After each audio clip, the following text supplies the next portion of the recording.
দুইটা জিনিস বাইতে হবে। তার একটা হলো আমার দেহ, আর একটা হলো আমার উপার্জিত অর্থ সম্পদ।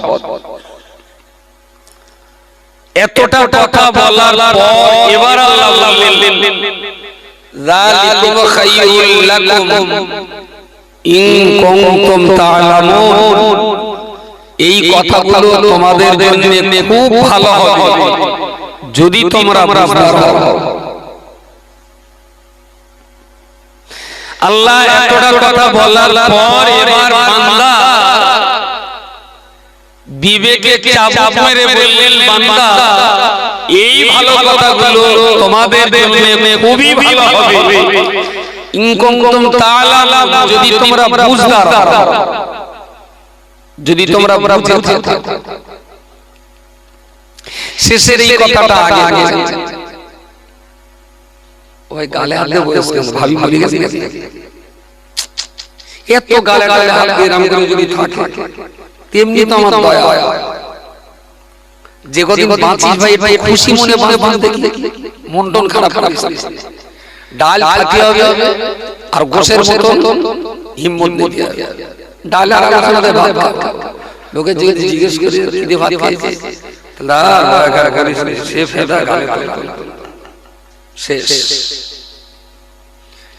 ঘুরিয়ে যদি বলেন, আরে দুপুরে যা রান্না হয়েছে না, গিন্নি দেশে জম টানাটানি যাচ্ছে দারুণ, সে ভাবো যে ও যেন হাতির গোস্ত ভাত। আর যদি ওই ওইরকম হয়ে যায় না, জিন্দেগিতে বলে খুনখুনি ভাব কাপ। আরে পেট ভরার জন্য যত খাওয়া দরকার, সে মুড়ি হতে পারে, ডাল হতে পারে, গোশ হতে পারে। আর যদি ঢেঁড়স হয় তাহলে কোনো কথাই কোনো ঝামেলা। ঘোড়ার ডিম বেঁচে থাকার জন্য তো দুটো খাওয়া বলে, বেঁচে থাকার জন্য তো দুটো খাওয়া, তা কোন রকমের পেটটা পড়ে গেলে চলো বেশ, কোনো আর টেনশন থাকবে না। তাড়াতাড়ি বলেন, ঠিক হোক আর উত্তর দিতে দেরি করি, বাঁচার জন্য খাওয়া না খাওয়ার জন্য বাঁচা, আবার দেরি করি, বাঁচার জন্য খাওয়া না খাওয়ার জন্য বাঁচার জন্য। আর কিছু দামড়া গুলো খাওয়ার জন্য, কিছু দামড়া গুলো শুধু খাওয়া, গোশত দুটো ভাত দাও, দূর গোশত করলি ভালো হলো, একটু পোল্ট্রি করতিস, দুবাটি পোল্ট্রি এনে দাও, সেই তো সব করলি, সেই সঙ্গে যদি একটু ডিম গরমা করতিস, ডিম গরমা একটু এনে দাও, সব একটু হলো, তার দুইটাই বাদ গেল কেন, দই একটু এনে দাও। তুই যা দই দিয়েছিস, সুগারের বিরাট বেশি, টক দই হলি না, টক দই একটু দাও, খেয়ে দিয়ে বলবে টকটা খেয়ে না দারুণ সুন্দর হয়েছে, যদি একটু থামসা বানাতিস। এসব দামড়া গুলো ওরা বাঁচার জন্য খায় না, খাওয়ার জন্য। এসব দামড়া গুলো দিয়ে পৃথিবীতে কোনো কালো কাজ হবে না, দামড়া গুলো দিয়ে কোনো কাজ হবে না। যাক তুমিনুনা বিল্লাহি ওয়া রাসূলিহি ওয়া তুজাহিদুনা ফি সাবিলিল্লাহি বিআমওয়ালিকুম ওয়া আনফুসিকুম। গড়ে আল্লাহ পাঁচটা কথা বলেছেন, প্রথম তিনটে কথা আর একটা কথা ভেঙে আবার দুটো করেছেন। প্রথম তিনটের এক নম্বর হলো মরণ পর্যন্ত আল্লাহর একত্ববাদকে কখনো অবিশ্বাস করলে হবে না। মরণ পর্যন্ত আমার চলা বলা, খাওয়া পেওয়া, ওঠা বসা, বিয়ে শাদী, ব্যবসা বাণিজ্য, চাষাবাদ, চাকরি নৌকরি যাই হোক না কেন, আমার চলার পথটা হবে মুহাম্মদুর রাসূলুল্লাহ সাল্লাল্লাহু আলাইহি ওয়াসাল্লামের তরিকা অনুযায়ী। তিন নম্বরে আল্লাহ বললেন ওয়াতুজাহিদুনা ফি সাবিলিল্লাহ, আল্লাহর দুনিয়াতে আল্লাহর ইসলামকে প্রতিষ্ঠিত করার জন্য তোমাকে চেষ্টা চালাতে হবে। তাহলে ঈমানে ঠিক রাখা, রাসূলুল্লাহর তরিকা ঠিক রেখে দাও, আর আল্লাহর দুনিয়াতে আল্লাহর দ্বীন প্রতিষ্ঠিত করার জন্য কি করা, জমিনে আল্লাহর দ্বীন প্রতিষ্ঠিত করার জন্য চেষ্টা কর। এই আল্লাহর জমিনে আল্লাহর দ্বীন প্রতিষ্ঠিত করতে গেলে যে চেষ্টা করতে হয় সেই চেষ্টাটা আবার দুই রকম, একটা হলো দেহ দিয়ে আর একটা হলো অর্থ দিয়ে। বোঝা গেছে? তাহলে প্রথমে তিনটে, তিন নম্বরটা ভেঙে আবার দুটো করা, অর্থ আর দেহ, এই দুটো দিয়ে আল্লাহর জমিন আল্লাহর দ্বীনকে প্রতিষ্ঠিত করতে হয়। আর এই কথাগুলো এত সুন্দর মূল্যবান কথাগুলো আল্লাহ বলার পরে বললেন, যালিকা খায়রুল লাকুম, আমি আল্লাহ যেগুলো তোমাদের জন্য বলেছি এইগুলো তোমাদের জন্য খুব ভালো, খুব ভালো, খুব ভালো। ইন কুনতুম তাআলামুন, যদি তোমরা বোঝো। এই কথাটা পৃথিবীর সব জায়গায় কাজে লাগিয়ে দেখবেন। যদি আপনি বুঝতার তাহলে ভালোটা আপনার জন্য ভালো, যদি আপনার বুঝ না থাকে তাহলে ভালো জিনিস আপনার জন্য কখনো ভালো হবে না। আপনার খুব কাছে একজন বন্ধু এসে বলল, ভাই আমার তো ছড়া ছেলে, তার রাস্তার ধারে আমার 5 কাঠা জমি আছে, জমিটা বেচবে। এমনি মার্কেটে দাম আছে 1 টাকা করে শত, আমার 5 কাঠা জমি একটু ওমরায় যাওয়া বলে বেচবে। তা তোমার ভাই আমি 50,000 টাকা আমার জমিটা তুমি নিয়ে রাখো, 1 লাখ টাকা দিলে অন্য লোকে দেবে, তা আমি তোমারে দিচ্ছি হাফ, তুমি জমিটা নাও ভাই, তোমার ছেলে পেলে বেশি, ঘর বাড়ি চাই। সত্যি সত্যি মার্কেট যদি 1 লাখ করে শতক হয় আর কেউ যদি 50 করে দেয়, কোন লোক ছাড়বে? ছাড়বে? ধার দেনা করে হলেও জমিটা নিয়ে নিয়ে। খুব কাছের বন্ধু তো জিজ্ঞেস করলো, ভাই আমার জমিটা নাও, আমার 5 লাখ দরকার নেই, তুমি আমার 2.5 লাখ দিও, আমি টোমরা করব, জমিটা নিয়ে নাও। তাহলে ভয় করলে কি করব বলো? না পারবো একটা পুকুর কাটতে, না পারবো একটা চাষ করতে। ও আমি এটা যে কতটা ভালো যদি বোঝে, যে বুঝবে সে নেবে। আর যদি অবুঝ, যদি অবুঝ হলে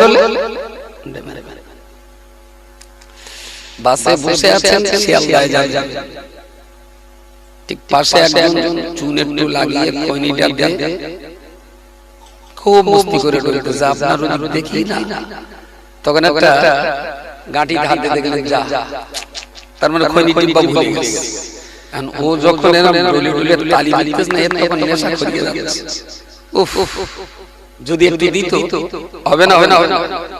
হ্যাঁ, এর খৈনি খাবার জন্য গালে পানি এসে গেছে। বাম পাশের লোকটা তখন নাকে আওয়াজ দেয়, ভাই একটু জোরে তালি, ওই দিকে তালি মারি, তুমি তালি মারি মারি যাচ্ছে। একজনের চাটার জন্য জিজে পানি বড়ি বড়ি, আর একজনের ঝাঁস সহ্য হচ্ছে না, বলতে খাতা তুলে লিয়া দিন লাগি নাকের কাছে তালি মারছে।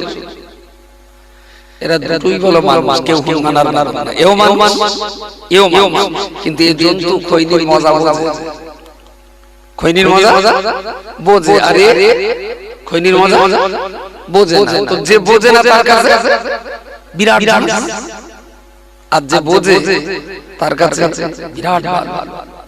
তো যখন ঝেড়ে ঝুড়ে নিয়ে মেরে, আবার ওর বেশ আইটেম আছে, খুব তালি টালি মেরে না, আবার হাতে এরম করে নে, এরম করে আবার পাশে মুছে নে, এটা আবার এরম করে এদিক দিয়ে একটু মুছে নে, যেই টিপ মেরে দিতে যাবে একটু হাত হাতে, যেই হাতে পৃথিবীতে এই একটা আছে বিরাট দোস্তির জিনিস। কি হিন্দু, কি মুসলমান, কি মুচি, কি কাওয়ারা, কি হাজি, কি মাওলানা, খৈনিকেও যদি জলে হাত দিন বিরাট হাতে খৈনিতে বিরাট লাও ভাই, আমি আমার আসলে যে যেটা বোঝে, যদি বুঝদার হয় সে তার মূল্য দেবে। ও খৈনি বোঝে। আচ্ছা, সাদিকা জি না, সাদিকা কালকে সকালবেলা আমি যদি মোড়ের মাথায় একটা ছোট্ট বাচ্চা ছেলে দেখে 5টা কোরআন শরীফ দিল, আর 5টা তেরঙ্গার প্যাকেট, আমি বলছি এই তেরঙ্গার প্যাকেটে কোরআন শরীফটা থাকলো, তুই এখানে দেখ, যে যেটা চাচ্ছে সেটা। যে যেটা চায় তার সেটা দিয়ে দিলেন। ঠিক আল্লাহর দিকে চেয়ে বলবেন সাদি গাছ আগে কোরআন নেবেন আগে তেরঙ্গা নেবেন, কি নেবে? তাহলে এখানে মুসলমানের ভাষা না কাওরা? জি জি জি, পাঁচটা তেরঙ্গা নেটে নেটে করছি আর কোরআন শরীফ ওখানে ওই বা পড়ে থাকতে শুনতে বলতো কোরআন শরীফ নেওয়া লোক নীলি তো পড়ে পড়ে আর তেরঙ্গা নিলাম একটু বেশ দিল গালতাল গুলো একটু কষে কষে এলো বিরাট বিরাট এ জাতিকে তেরঙ্গা দিলে এরা খুব বোঝে, কিন্তু কোরআন দিল বলতে ভাই দিলে আমি লোবান তাহলে কি করব আমি পড়তে পারবো না, কিন্তু যে কোরআন নিয়ে পড়তে পারবে না সে আবার তেরঙ্গা নিয়ে কথা বলেন কথা বলে তাহলে যালিকুম খায়রুন ইন কুনতুম তাআলামুন। যদি বুঝদার হও তাহলে আল্লাহর উপদেশ বান্দার জন্য খুবই ভালো।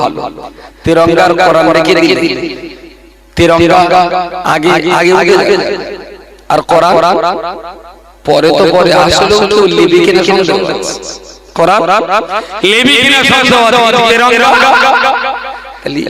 যে জাতি কোরআন মানবে তেরঙ্গা নাই সে জাতির কাছে কোরআনের আয়াত কোনো কাজে লাগে বলে মনে হয়?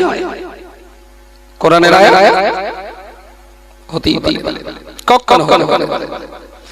আমাদের কোচিরা তেরঙ্গা চেনে, শেখর চেনে, মুটকা চেনে, কিন্তু আমাদের ছেলেপিলেরা কোরআন চেনে না, কোরআন চেনে। যালিকুম খায়রুল লাকুম ইন কুনতুম তাআলামুন। যদি বুঝদার হও তাহলে আমার কথাগুলো তোমাদের জন্য খুবই ভালো, যদি বুঝদার না হও তাহলে আমি আল্লাহ আমাদের কথা তোমার জন্য মোটেই ভালো না, মোটেই ভালো না।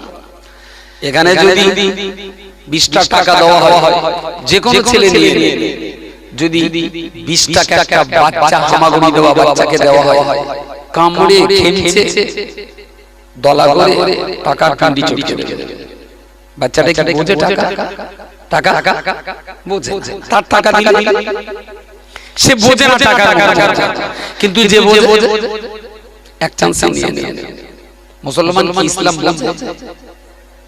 ইসলাম কি এটা কেলা বোঝে, ঘোড়া ডিম বোঝে বলতে বলো কেন ওই ধরে বেঁধে যদি চারে হাতে ধরে হাজার ফিরে বসায় তাহলে লোকে একটু কেটে লিখতে লেগে আর কি করবো, হাত পা ছেড়ে যখন বাঁচতে পারবো না তো লিখ। আমার ধর্মসভাটা করি ওই হাজার মিনিট হাত পা ধরে বসে থাকে, তা নিলে আমার টিপস করে এদের আর অসস ওনার ডিম ইসলাম তো বলছি কি বলবো। প্রিয় নবী মুহাম্মদুর রাসূলুল্লাহ সাল্লাল্লাহু আলাইহি ওয়াসাল্লাম যে ইসলামের নির্দেশ ত্যাগ করেছিলেন, যে দিনের জন্য নবী আমার কালেমা শহীদ করলেন, যে দিনের জন্য নবী আমার তাইফের মাটিতে পাথর খেয়ে গোটা দেহ রক্তাক্ত করেছিলেন, যে দিনের জন্য রাসূলুল্লাহকে 18 মাস মক্কা থেকে সেই আবু তালেবের পতাকায় বয়কট করা হয়েছিল, যে ইসলাম প্রতিষ্ঠা করার জন্য নবীর মাথায় লাঠি খেতে হলো, যে দিন প্রতিষ্ঠা করতে যে গলা ফাঁস লাগিয়ে হত্যা ষড়যন্ত্র করা হলো, যে দিন প্রতিষ্ঠা করতে যে 126টা যুদ্ধের মওড়া দিতে হলো, যে কোরআন প্রতিষ্ঠিত করতে যে বিশ্বনবী মুহাম্মদুর রাসূলুল্লাহ সাল্লাল্লাহু আলাইহি ওয়াসাল্লামকে 63 বছর জীবনের কোন দিনের জন্য নিশ্চিন্তায় একটা দিনও ঘুমাতে পারেনি, যে কোরআন দিনকে প্রতিষ্ঠা করতে যে নবী মুহাম্মদুর রাসূলুল্লাহ সাল্লাল্লাহু আলাইহি ওয়াসাল্লাম এক মাস যাবত রান্না বান্না বন্ধ করে না দুটেছে ভাত না দুটেছে রুটি, কখনো একটা খেজুর কখনো একটু দুধ, এই খেয়ে এক মাস জীবন কাটাতে হয়েছে। যে জাতির নবী মুহাম্মদুর রাসূলুল্লাহ সাল্লাল্লাহু আলাইহি ওয়াসাল্লাম এত কষ্ট এত মেহনত এত রক্ত এত জীবন কুরবানি দিয়ে যে দিন আমাদের কাছে পৌঁছে দিল, মুসলমানের বাবা মা নির্লজ্জ বেহায়ার মতো তার বাচ্চাটাকে ইসলাম আর কোরআন না শিখিয়ে 11-12 বছরের বাচ্চা সেলাই কাজে ঢুকিয়ে দিল। আপনি বলছেন কি মুসলমানের চাষ? কিছু রাগ রাগ হয়তো বলেন, এখন কালকে চার দোকানে বলে বলে তিনি মেরে লাভ সামনে সামনে, এটা কি মুসলমানের মতন কাজ? আপনি তো বিরাট বড় দিন, আপনি তো নবীর বিরাট আশিক বিরাট প্রেমী। আরে বাবা, পৌষ মাসের কোতানি শীতি পুকুরির পানিতে গা ধোচ্ছে। আমি চাচা এত সকালে গা ধোচ্ছে, দেখো গা ঈদের দিন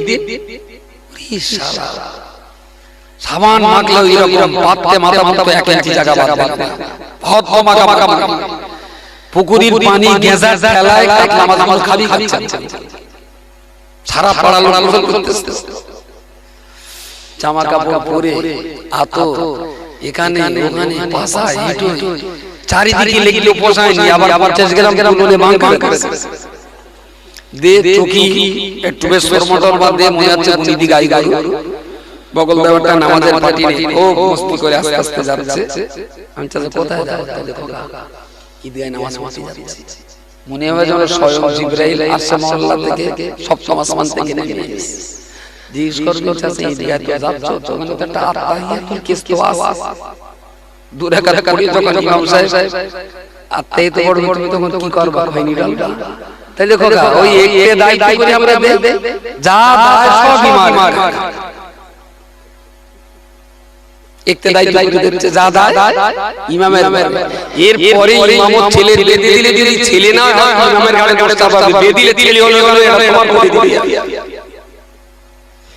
এর পরে হয়তো কবরে যাওয়ার আগে ওসিয়ত করে যাবে, সারা জীবন তোমার দায়িত্বে নামাজ পড়েছি, কবরে যে সওয়ালের জবাব আমার কবরের ভিতরে ঢুকে দিকে জবাব দিতে ভাই ভাই আমি কবরে থাকা।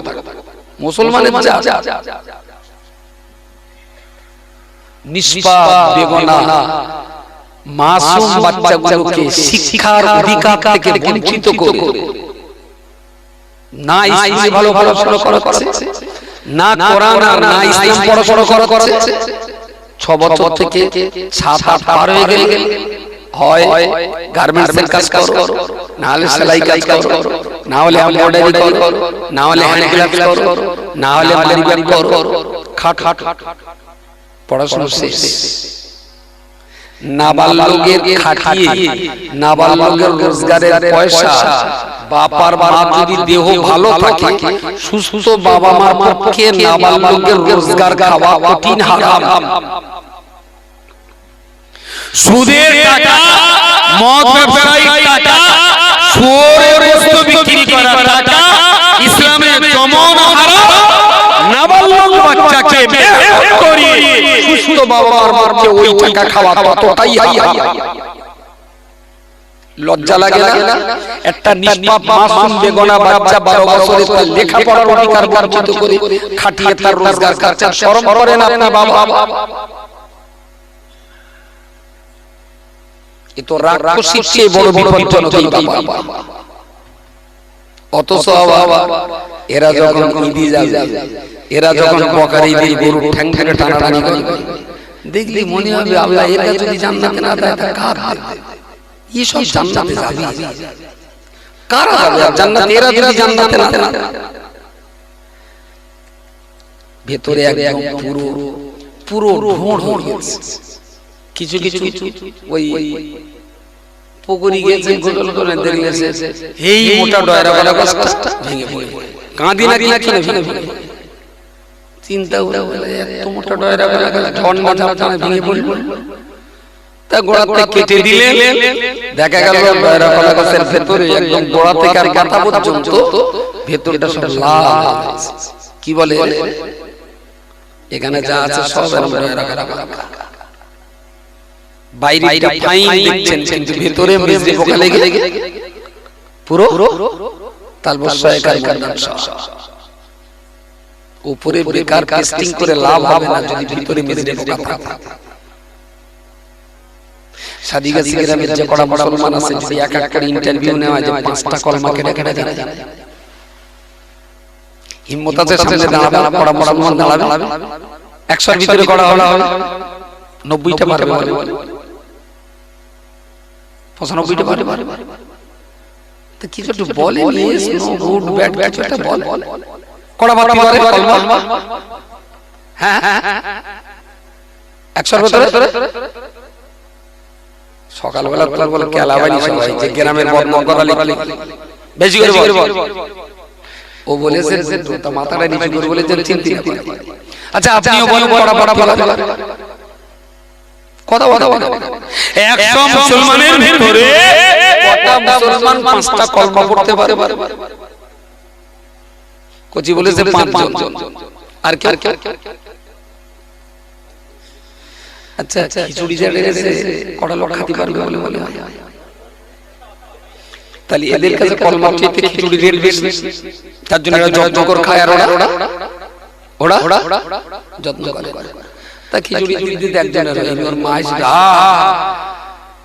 সবার খিচুড়ি কি গর্গতে জিনিস তোমরা সবাই খেলে আমার খিচুড়িটা দিলে না বিরাট বরকতের জিনিস ওর মা কিন্তু ছেলের হাত ধরে কোনোদিন মসজিদে যায় নাই ওমল সাহেব কি বরকতের কলমা তোমরা সবাই বললে আমার খিচুড়িটা একটু পড়ালে কোন মাগে এসে ছেলের হাত ধরে মসজিদে খিচুড়ি না পারি নালিশ দাদা বরকতের খিচুড়ি আমার খিচুড়িটা রইল কিন্তু ওর খিচুড়িটা যে একটাও কলমা জানে না ওর মা কোনো বাচ্চা পাটি হয় বাচ্চা পেড়ে ছেড়ে দিয়েছে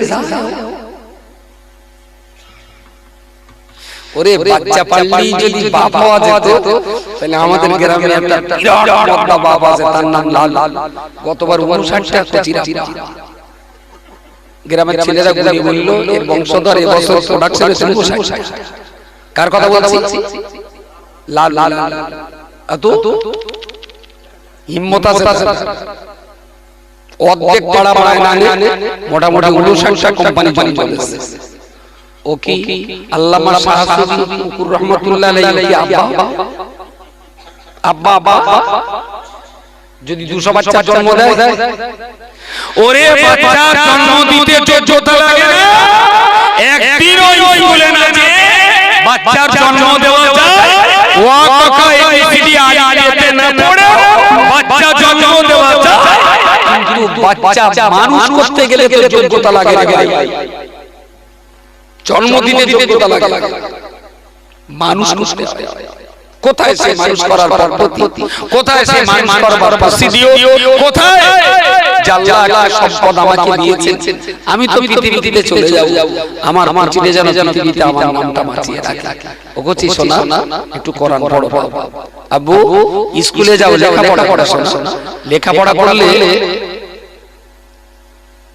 এসব গলায় তাবিজ দেওয়া সভা কমিটির সেক্রেটারি না ঠিক আছে দাঁড়া তোকে কলমা ধরবে একটু লাইন এখানে স্টেজ কালেকশন করতে হবে মনে খিচুড়ি ওখানে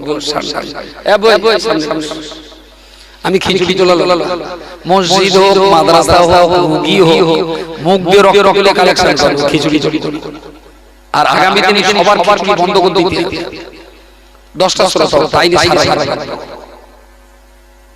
রাগ হচ্ছে কি বলছিলেন জানেন কি একটা বলছিলেন বলেন এই খিচুড়ির আগে ও আল্লাহ একটা বাচ্চা দিয়েছে কুচিটার লেখাপড়া শেখাবো আমার কুচি কোরআন শিখবে আমার কুচি 5 বার নামাজ পড়বে ও কুচি শোনা জীবনে জানে মিথ্যা কথা বলো না বাবা গ্রামের লোক যদি মারে তুই মার খেয়ে কখনো জানো কারো বেরো না বাবা এটা সামান্য জিনিস ভেবে দেখে কি হয় কোচি ওই ঘরের ভিতরে হাঁটতে হঠাৎ টকসের কোনা কুচির হেঁটে লেগেছে আর ওখানেই তো বাবা গেছি মা গেছি করে ছোট 4 বছরের কুচি ওই রকম কাম ওর মা বলল শোনা কি হয়ে বল দেখে কি নাম ধরে লেগেছে তোর মা বাবা একটু ডলে দিচ্ছে ও কিনতেছে ওর মা বাবার ওখানে গেছে টকসের উপরে 3-4টে বাড়ি বলে ও শোনা আমি সেই রাম মার মার টকস কুচি আর কুচি কান্না কুচি লেগেছে হাঁটুতে ওর মা ডলে দিয়েছে তাতে কান্না থাম টকসে মারার পর এইটা বেশিরভাগ বাড়ি হয় না বেশিরভাগ বাড়ি জিন্দেগিতে কখনো করে এই জিনিস দেখলেই ওই কুচিটার ভিতরে ঢুকে গেল যে দুনিয়াতে কষ্ট দেয় ওর পাল্টা কষ্ট না দেওয়া পর্যন্ত আমি থামবো না, কারণ মা আমাকে শিখিয়েছে প্রতিশোধ নিতে। মার কাছ থেকে তো শিখলো যে প্রতিশোধ নিতে হয়। ছোট ছোট একটা মিসগাই আপনার সন্তান কোথায় যেতে পারে ওর মাথায় তো ঢুকে যাবে যে কেউ যদি আমার কোনো কষ্ট দেয় তাহলে পাল্টা তারও। তাহলে একটা বাচ্চার মানসিকতা কত, একটা বাচ্চা শিশু অবস্থার দিন কত স্পষ্ট, কত ঝকঝকে, কত চকচকে, কত পরিচ্ছন্ন। আমরা তিল তিল করে তাদের ঝকঝকে চকচকে কলিজা, পরিষ্কার পরিচ্ছন্ন কলিজাটাকে কালি ধুলি ময়না নোংরা দিয়ে তাদের যেটা আমরা শেষ করে দিয়েছি। জিন্দেগিতে কখনো বাচ্চাদের সঙ্গে এরকম করতে নেই। উত্তর পাড়া রবিউলের মেরেছে ওই পাড়ার ছেলে, রবিউল সেই গাল ধরে কাঁদতে কাঁদতে বাড়ি আনি। ওর মা জিজ্ঞেস করলে রবিউল কি হয়ে রে? বললাম আম্মা উত্তর পাড়ায় গেল হদা পল্টুয়ার ওবাইদুল নাম সেই রাম ধরে ধরে। ওর মা এবারে সেই গাড়ি শাড়ি ঘুরিয়ে এনে কোমরে গুজে লেইবার কোচি রাত ধরে চল দিন ওর বাড়ি করে পাড়া পাড়া সেই বাড়ি এই বলা বাদা আঙ্গা রবিউল মেল নিগার মাল নিগার ওকে নেগে ঝগড়া করে আসে। আচ্ছা এইটা তো কোচি তো দেখে এই ছোট বাচ্চাটা দেখে এই বাচ্চাটার ভিতরে ঢুকে গেল। তাহলে কেউ যদি যখন মারে তাহলে মা আমার হাত ধরে পাল্টা প্রতিশোধ নিয়ে এসেছে। সুতরাং ওর ভেতরে মানসিকতা তৈরি হয়ে গেল, কেউ যদি ইট মারে আমার তালি পাথর মারতে হবে, কেউ যদি কাটতে মারে আমার তালি লোহা মারতে হবে, কেউ যদি একটা মারে আমার তালি তিনটে মারতে হবে। কেন মুসলমানের বাচ্চা এত মার ডাঙ্গার খারাপ হয়ে যায়? আসলে মা শেখাচ্ছে তো বাচ্চা হাতে করে শেখানো হচ্ছে তো আমাদের বাচ্চাগুলো। কোচিনে কেউ মেরেছে কাঁদতে কাঁদতে বাড়ি গিয়েছে, আপনি ওই জায়গাটায় আদর করুন, চুমা খান, শোনা লোকে তোমার মেরেছে ঠিক আছে, তুমি যেন কারো মেরো না বাবা, আমি তোমার গালে তেল ঢেলে দিচ্ছি, আল্লাহ তোমার ভালো করবে। আর তোমার মেরেছে না দেখো একদিন আল্লাহ তোমার এই মালিক প্রতিশোধ নেবে। আর তুমি যদি প্রতিশোধ নাও তাহলে আল্লাহ তুমি মার খেয়ে জীবনে কোনোদিন যেন মেরো না বাবা। আচ্ছা এই নসিহতটা করার লোক আছে? একটা মা তার সন্তানকে এই হেরে যেতে শেখাবে, এই হারির মানসিকতা ও পাড়ার বলল কান্তি কান্তি বাড়ি এলো, সেই তোর মা বাবা চলে যেতে কি ব্যাপার জানো? সারা জীবন তুমি মার খেয়ে বাড়ি আসছো, মার বুঝতে পারেন? তুমি সারা জীবন মার খেয়ে বাড়ি আসছো কেন? ওর তুমি সারা বাড়ি মেরে আসতে পারো না? ওর মা বাবা এখানে বসে থাকে। তাহলে বাচ্চাগুলোরে আমরা হাতে করে জান্নাতি বাচ্চাগুলোরে কোথায় বাড়াচ্ছি? জাহান্নামে বাড়াচ্ছি। প্রিয় শ্রোতা মণ্ডলী মনে রাখুন, ময়দানে মাশরের কঠিন সময়তে আল্লাহ পাক রব্বুল আলামিন এক বান্দার বিচার করতে যে বলবেন, ও বান্দা শোনো শোনো, তুমি নামাজ পড়োনি, সত্য কথা তুমি বলোনি, পিতামাতার সেবা করোনি, হারাম খাদ্য খাওয়া বন্ধ করতে পারোনি, গান বাজনা দেখেছো, অনেক রকমের পাপের কাজ করার কারণে আমি আল্লাহ পাক আজকের বিচার করে তোমার জন্য ফয়সালা টেনে দিলাম, আমার অভিশপ্ত জাহান্নামের ভিতরে চলে যাও। বান্দা জাহান্নাম দেখে হতবাক হয়ে এক পা যাবে, দুই পা পিছনে কাঁদবে, হাহুতাশ করবে, এই আগুন কি করে সহ্য করব, এই আযাব কি করে আমি সইতে পারব? আল্লাহ ওরে জাহান্নামের নির্দেশ দিয়ে আবার আরেকজনের বিচার করবেন। আল্লাহর বিচার করে বলবেন, শোনো এই আব্বু তো দাঁড়িয়ে রয়েছে, জায়গাটা কতক্ষণ কিয়াম করবি তোরা? হ্যাঁ ওখানে বস, কি বলবি? অল্প করে তাহলে চিলি চিলি যতটা ধরে অতটা অল্প মানে কি বলবি? হ্যাঁ বাচ্চাদের এত বড় লোক এই তো অশুনতে ওরা তাওয়ারে ঠিক করে লাগে। আচ্ছা চল বাকিটা তোরা তোরা তুলে বস বস এই গোলাম এখানে আপনার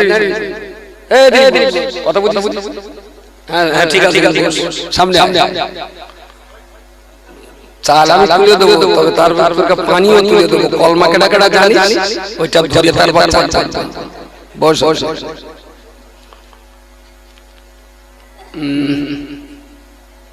কোন কথাটা বলছিলাম? ও আল্লাহ আরেকজনের বিচার করবে, ফয়সালা টেনে দেবেন। শোনো, তুমি জীবনে যা ভালো কাজ করেছো, কিছু গুনাহ তোমার আছে, তবে তোমার গুনার চাইতে ভালো কাজের পরিমাণটা অনেক বেশি। বান্দা, আমি তোমাকে আমার জান্নাতে যাওয়া পারমিশন দিয়ে দিলাম। বলুন সুবহানাল্লাহ।